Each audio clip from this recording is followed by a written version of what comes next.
স্বৈরশাসক এরশাদ ক্ষমতাকে নিরঙ্কুশ করে ১৯৮৬ সালে সংসদ নির্বাচনের ঘোষণা দেন। মূলত তার পরিকল্পনা ছিল একটি পাতানো নির্বাচনের মাধ্যমে ক্ষমতাকে দীর্ঘায়িত করা। শেখ হাসিনা এবং খালেদা জিয়া দুজনই এরশাদের এই ফন্দি ফিকির সম্পর্কে জানতেন, কিন্তু শেখ হাসিনা টাকার লোভে বিতর্কিত নির্বাচনটিতে অংশ নিয়েছিলেন। বেগম জিয়া সিদ্ধান্ত নেন কোনোভাবে এরশাদের ফাঁদে পা দেবেন না এবং তিনি এরশাদ হটাও আন্দোলনের প্রস্তাব দেন রাজনৈতিক দলগুলোর কাছে। শেখ হাসিনাও শুরুর দিকে বেগম জিয়ার পথেই হাঁটছিলেন। একদিন গুলশানের রাজনৈতিক ব্যবসায়ী সিরাজুল ইসলাম চৌধুরীর বাসায় তৎকালীন গোয়েন্দা কর্মকর্তা মাহমুদুল হাসানের সঙ্গে গোপন বৈঠক করেন শেখ হাসিনা। মিস্টার হাসান এরশাদের পক্ষ থেকে হাসিনাকে নির্বাচনে অংশ নেওয়ার অনুরোধ জানান এবং নির্বাচনের যাবতীয় খরচ এরশাদ দেবে বলে প্রতিশ্রুতি দেন। তখনও সিদ্ধান্ত দেননি শেখ হাসিনা। এদিকে খালেদা জিয়া ও শেখ হাসিনাকে নির্বাচনে আনার একটা উদ্যোগ ছিল বামপন্থী দলগুলোর পক্ষ থেকে। কমিউনিস্ট পার্টির প্রয়াত সাধারণ সম্পাদক কমরেড ফরহাদের প্রচেষ্টায় হাসিনা খালেদাকে একটি ইতিবাচক সিদ্ধান্তে আনা হয়। বলা হয়, নির্বাচনে কেবল হাসিনা খালেদা দুজনই দাঁড়াবেন, আর কেউ দাঁড়াবে না। বামপন্থী নেতারা বেগম জিয়াকে এটা বোঝাতে সক্ষম হয় যে তিনি ও হাসিনা দুজনে ১৫০ করে মোট ৩০০ আসনে দাঁড়াবেন, আর বাকি সবাই মিলে দুজনকে জিতিয়ে আনবেন। তাহলে আর আন্দোলনের দরকার হবে না, গণতান্ত্রিকভাবে নির্বাচনের মাধ্যমে জেনারেল এরশাদকে ক্ষমতাচ্যুত করা যাবে।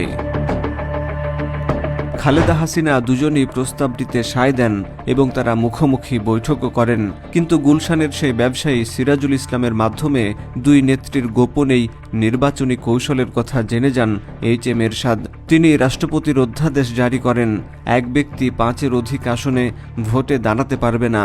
হাসিনা খালেদার নির্বাচনী কৌশলটি ভণ্ডুল হয়ে গেল নিমিষেই। ফলে নির্বাচন থেকে মুখ ফিরিয়ে নিলেন খালেদা জিয়া। তাই শেখ হাসিনাকে নির্বাচনে আনার ফের উদ্যোগ নেন এরশাদ। গুলশানের সেই বিতর্কিত ব্যবসায়ীর বাড়িতে হাসিনার সাথে আবারও বৈঠকে বসেন ব্রিগেডিয়ার মাহমুদুল হাসান। এই বৈঠকে শেখ হাসিনার তরফ থেকে দাবি করা হয়, আগে যে পরিমাণ টাকা দেওয়ার কথা ছিল এবার তার ৩ গুণ দেয়া হবে। বৈঠকের দিন সন্ধ্যায় ৯ বস্তা টাকা নিয়ে মাইক্রো বাসে করে ধানমন্ডির ৩২ নম্বরে আসেন গুলশানের ব্যবসায়ী সিরাজুল ইসলাম। বস্তাগুলো নামিয়ে বঙ্গবন্ধু ভবনের মাস্টার বাথরুমে রাখা হয়।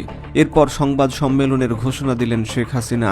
আওয়ামী লীগের নেতারা এই সমঝোতার বিষয়ে কিছুই জানতেন না, এমনকি ডক্টর কামাল হোসেনও না। বিষয়টি কেবল জেনারেল এরশাদ, মাহমুদুল হাসান, ব্যবসায়ী সিরাজুল ইসলাম চৌধুরী আর শেখ হাসিনার মধ্যেই সীমাবদ্ধ ছিল। ৩২ নম্বরে আসা নেতাদের শেখ হাসিনা বললেন, আমরা নির্বাচনে যাব। নেতারা বললেন, ঠিক আছে, তবে বিষয়টা নিয়ে অন্তত একটা দিন আলোচনা হোক, তারপর চূড়ান্ত সিদ্ধান্ত নেওয়া যাবে। শেখ হাসিনা বললেন, সময় নেই, তাড়াতাড়ি করতে হবে। খালেদা জিয়া ও তার দল বিএনপিকে ল্যাং মেরে নির্বাচনে যেতে হবে। এরপর সাংবাদিক সম্মেলনে গিয়ে বসলেন শেখ হাসিনা। সেখানে জানালেন তার দল নির্বাচনে অংশ নিচ্ছে। পরদিন ৬ ফুট লম্বা ৩ ফুট চওড়া একটি ওয়্যার ড্রপ কেনা হলো। বস্তাগুলো খুলে ৫০০ টাকার নতুন নোটগুলো ওই স্টিলের ওয়্যার ড্রপে রাখা হলো। শুরু হলো আওয়ামী লীগের নির্বাচন যাত্রা।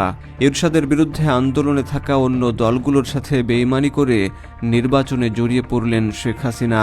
নির্বাচন হলো ঠিকই, কিন্তু জেনারেল এরশাদ মিডিয়া কু করে ফল পাল্টে দিলেন। তবু শেখ হাসিনা নিজেকে বিজয়ী ঘোষণা করলেন। এবার তার আন্দোলন বন্ধ করার জন্য ১৩ বস্তা টাকা দেয়া হলো। শেখ হাসিনা জনগণের সাথে বিশ্বাসঘাতকতা করলেন। অন্যদিকে আপসহীন নেতৃত্বে পরিণত হলেন খালেদা জিয়া।